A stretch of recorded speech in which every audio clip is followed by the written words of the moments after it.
Last year का एक student था, उसका मुझे कॉल आता है रिजल्ट वाले दिन। वो मुझे बोलता है कि भैया लास्ट के बचे हुए दिनों में अगर मैं ढंग से पढ़ लेता ना तो मेरे भी आज 65% की जगह 90% प्लस स्कोर होता। पता नहीं उस टाइम मुझे क्यों ऐसा लगता था कि हाँ अब तो मेरे से कुछ होगा ही नहीं। काश मैंने ओवर थिंकिंग करने की जगह स्टडी कर लिया होता तो मेरे घर वाले भी आज बहुत खुश हो रहे होते। और ऐसा नहीं है कि मैंने कुछ किया ही नहीं था, करता था। मैं यूट्यूब पर बहुत सारी वीडियोस देखता था पर एग्जीक्यूट नहीं कर पाता था। जब भी स्टडी करने के लिए बैठता था तो कुछ ना कुछ बहाने बनाने लग जाता था कि मुझसे क्वेश्चन सॉल्व नहीं हो रहे, मेरे ये समझ नहीं आ रहा, वो समझ नहीं आ रहा। लेकिन अब मुझे समझ आ चुका है बहाने बनाने से कुछ नहीं होगा, हमें अपने काम पर ज्यादा ध्यान देना चाहिए जो कि स्टडी करना है। तो मैंने फिर उससे बोला कि चल ठीक है, तू ज्यादा टेंशन मत ले, 11th-12th पर फोकस करो। तो अब अगर तुम्हें ये रिग्रेट करने से बचना है तो अब लास्ट के इन बचे हुए दिनों में इतना स्टडी करो कि आज तक तुम अपनी पूरी लाइफ में ना पढ़े हो इतना। और कैसे पढ़ना है वो मैं तुम्हें अभी सब्जेक्ट वाइज आगे बताऊंगा।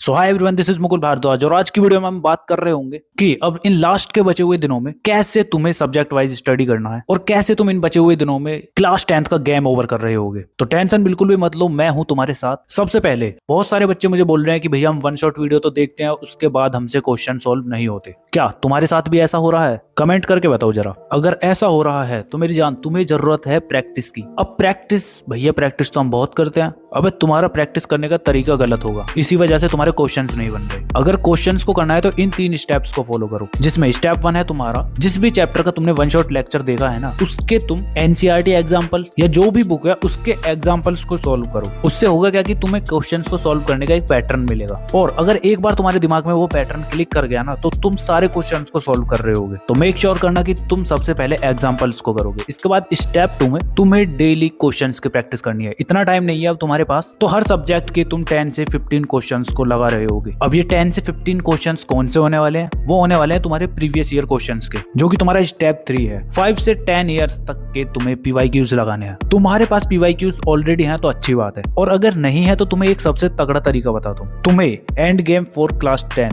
ये वाली बुक ले लेनी है। अब ऐसा क्यों, आओ बताता हूँ। देखो इसके अंदर तुम्हारे चीट शीट मिल रहे होंगे जिसमें तुम्हें चैप्टर वाइज माइंड मैप मिल जाएंगे जो तुम्हें चैप्टर को जल्द से जल्द रिवाइज करने में हेल्प कर रहे होंगे, और साथ में तुम्हें मोस्ट प्रोबेबल क्वेश्चंस भी इसमें मिल रहे होंगे। अब ये क्या है? ये तुम्हारे पीवाईक्यूज ही हैं। पीवाईक्यूज को अच्छे से एनालाइज करके कॉम्पिटेंसी बेस्ड क्वेश्चंस के साथ ये तुम्हारे डिजाइन किए गए हैं। तो तुम्हें कोई अलग से पीवाईक्यू बुक लेने की जरूरत नहीं है, इसी बुक को ले लेना। इसके अंदर तुम्हें बहुत कुछ मिलेगा और साथ में तुम्हें सैंपल क्वेश्चन पेपर भी मिल रहे होंगे जो तुम्हारा लेटेस्ट पैटर्न का है उस पर, और साथ ही साथ तुम्हें आंसर टेम्पलेट्स भी मिल रहे होंगे जो तुम्हारा हाई स्कोर करने में हेल्प कर रहे होंगे, और साथ ही में OMR शीट फिलिंग टिप्स भी इसके अंदर तुम्हें मिल रही होंगी, और टाइम मैनेजमेंट टिप्स और डोंट स्किप जिसके अंदर तुम्हें अनवांटेड एरर्स को अवॉइड करने के लिए बताया गया है। तो देख लो कितना कुछ इस बुक के अंदर मिल रहा है। तो लिंक मैं तुम्हें डिस्क्रिप्शन में दे दूंगा, मेरी लिंक से बाय करोगे तो तुम्हें कुछ % का डिस्काउंट मिल जाएगा। और अगर तुम डायरेक्ट PW स्टोर से बाय करते हो तो तुम्हें LRN150 ये कूपन कोड यूज करना है, और भी डिस्काउंट मिल रहा होगा। तो इस वीडियो के बाद जाके बाय कर लेना। ठीक है, तो अब तुम्हारे क्वेश्चन नहीं बनते वाली प्रॉब्लम को मैंने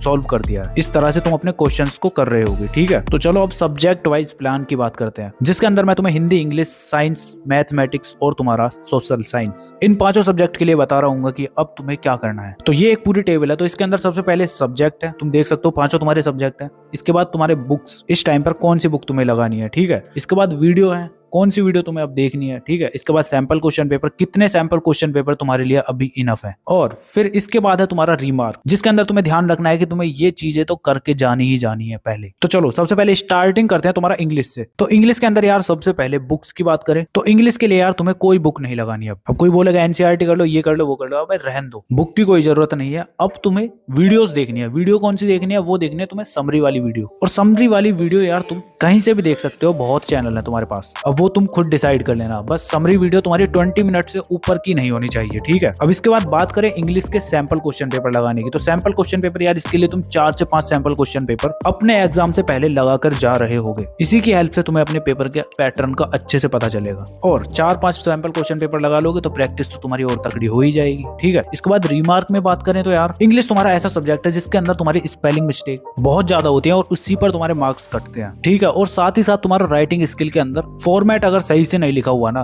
तो उस पर भी तुम्हारे मार्क्स कट जाएंगे। तो इसीलिए एग्जाम से पहले तुम्हें प्रैक्टिस कर लेनी है, स्पेलिंग मिस्टेक्स ना हो और तुम्हारा फॉर्मेट अच्छे से होना चाहिए। और साथ ही में तुम्हें वर्ड लिमिट पर भी ध्यान देना है। अगर तुम्हारे क्वेश्चन में बोल रहा है ना 80 वर्ड्स लिखने हैं, फालतू का कुछ नहीं लिख के आना है, जितना तुम्हारा पूछा गया है उतना आंसर दे के आ जाओ, ठीक है? क्योंकि अगर तुम फालतू लिखोगे ना तो तुम्हारे पास टाइम कम बचता है फिर। और बहुत सारे बच्चे ऐसे देखे हैं जिनका इंग्लिश का पेपर ही पूरा नहीं हो पाया अच्छे से, क्योंकि उनके पास टाइम कम था। टाइम कम क्यों था? पेपर को करना ही नहीं आता था उन्हें अच्छे से, ठीक है? तो इन 3 चीजों को तुम रिमार्क्स में करके जा रहे होगे इंग्लिश के लिए। अब बात करें इसके बाद हिंदी की, तो हिंदी के लिए यार सबसे पहले बुक्स के लिए सेम वही, तुम्हें कोई जरूरत नहीं है, तुम्हें अब वीडियोस देखनी है, समरी वीडियो देखोगे बस। और बात करें सैंपल क्वेश्चन पेपर की, तो सैंपल क्वेश्चन पेपर 4 से 5 लगाओगे, वही सेम टू सेम। और हिंदी के लिए भी रिमार्क्स में सेम वही बातों का तुम्हें ध्यान रखना है जो तुम्हारा इंग्लिश के लिए थी, ठीक है? अब इसके बाद बात करते हैं यार तुम्हारा साइंस की। अब इसके लिए यार सबसे पहले तुम्हें बुक्स में रिवीजन के लिए अपने नोट्स ही उठाने हैं बस, क्योंकि उनकी हेल्प से जल्दी रिवीजन हो जाएगा। और अगर अभी तक कुछ नहीं पढ़ा है तो फिर क्या करोगे? 1 शॉट वीडियो देखोगे। अब 1 शॉट लेक्चर तुम्हारे 1.5 घंटे से ऊपर के नहीं होने चाहिए, ठीक है? टाइम बहुत कम है, जल्द से जल्द सिलेबस को कंप्लीट करो अभी। बाकी सिलेबस कंप्लीट है तो उसके बाद सैंपल क्वेश्चन पेपर तुम्हें लगाने हैं, 3 से 4 सैंपल क्वेश्चन पेपर तुम साइंस के लिए लगा के जा रहे होगे, ठीक है? तो इसके रिमार्क्स में बात करें तो यार एनसीईआरटी के तुम्हें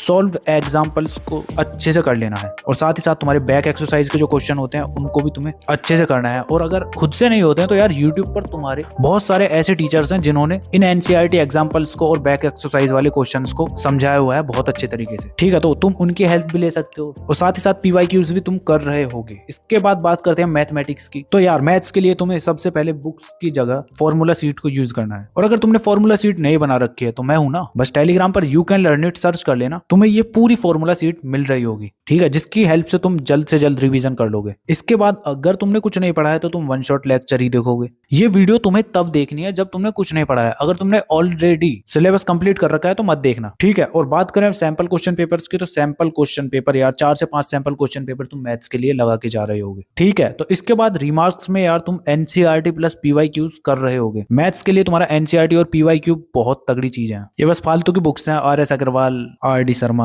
अब तुम एनसीईआरटी और पीवाईक्यू कर लोगे ना, वही तुम्हारे लिए इनफ है, ठीक है? तो समझ गए ना मैथ्स के लिए क्या करना। अब बात करते हैं तुम्हारा सोशल साइंस के लिए। तो सोशल साइंस में यार तुम्हें सबसे पहले अपने नोट्स उठा लेने हैं। अगर नोट्स नहीं है, कुछ पढ़ा ही नहीं है, तो फिर तुम्हें यूट्यूब पर समरी वीडियोस देखनी है हर चैप्टर की, और साथ ही साथ तुम्हें नोट्स बनाते रहना है। जैसे भी बनाओ पर बनाओ, क्योंकि एग्जाम से 1 या 2 दिन पहले तुम्हें यही नोट्स हेल्प कर रहे होंगे, ठीक है? समरी वीडियो देखने के बाद तुम्हें सैंपल क्वेश्चन पेपर लगाने हैं, 3 से 4 सैंपल क्वेश्चन पेपर तुम SST के लिए भी लगा रहे होगे। और रिमार्क्स में सेम वही चीज, पीवाईक्यूज प्लस एनसीईआरटी तुम अपने एग्जाम से पहले कर रहे होगे। आई नो तुम्हारे पास टाइम बहुत कम है, लेकिन अगर तुम इन सारी चीजों को अच्छे से फॉलो कर लेते हो ना, तो मेरी गारंटी है तुम अपने बोर्ड एग्जाम में 95%, 98% स्कोर कर रहे होगे। अब अगर तुम्हें ये समझ नहीं आ रहा कि तुम्हें कौन से चैप्टर को पहले पढ़ना है, कौन से चैप्टर का रिवीजन बाद में करना है, तो तुम इस वाली वीडियो को जाके देख सकते हो, इसमें मैंने कंप्लीट बताया हुआ है, ठीक है? समझ गए ना? अब सोचने का टाइम गया, अब टाइम है करने का। अब तुम्हें खुद से बोलना है खेलेगा बोर्ड्स। तो अब ज्यादा टाइम वेस्ट मत करो, कॉपी पेन उठाओ और स्टडी करने बैठ जाओ। और नेक्स्ट वीडियो तुम्हारे लिए एक सरप्राइज वीडियो होने वाली है, तो क्या है वो उस वीडियो में ही देख लेना। तब तक स्टडी करते रहो और मेरे साथ बने रहो। तो मिलते हैं नेक्स्ट वीडियो में, तब तक के लिए keep learning, keep studying and keep smiling.